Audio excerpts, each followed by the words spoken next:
آمده ام تا به خود گوش کشان کشانمت.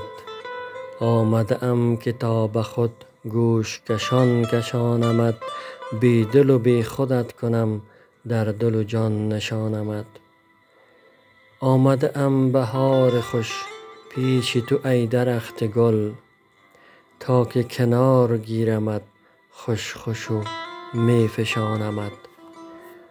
آمده ام که تا تو را جلوه دهم در این سرا. آمده ام که تا تو را جلوه دهم در این سرا، همچو دعای عاشقان فوق فلک رسانمت.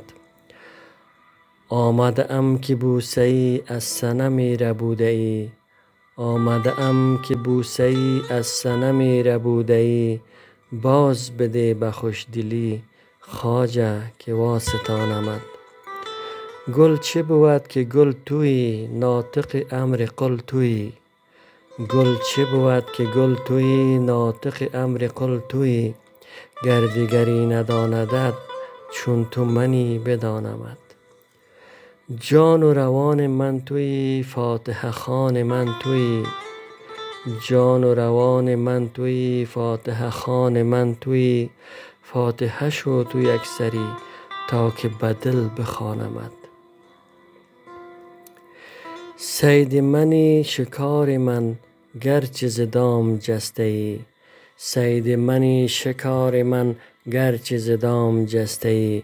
جانب دام باز رو ور نروی برانمت. شیر بگفت مر مرا نادره آهویی برو. شیر بگفت مر مرا نادره آهویی برو. در پی من چه می دوی تیز که بردرانمت. زخم پذیر و پیش رو چون سپر شجاعتی. زخم پذیر و پیش رو چون سپر شجاعتی. گوش به غیر زه مده تا چون کمان خمانمت. از حد خاک تا بشر چند هزار منزل است. از حد خاک تا بشر چند هزار منزل است. شهر به شهر بردمت بر سر ره نمانمت. هیچ مگو و کف مکن سر مگشای دیگ را. هیچ مگو و کف مکن سر مگشای دیگ را.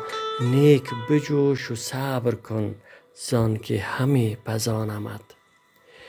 نیک تو شیرزاده ای در تن آهوی نهان. نیک تو شیرزاده ای در تن آهوی نهان.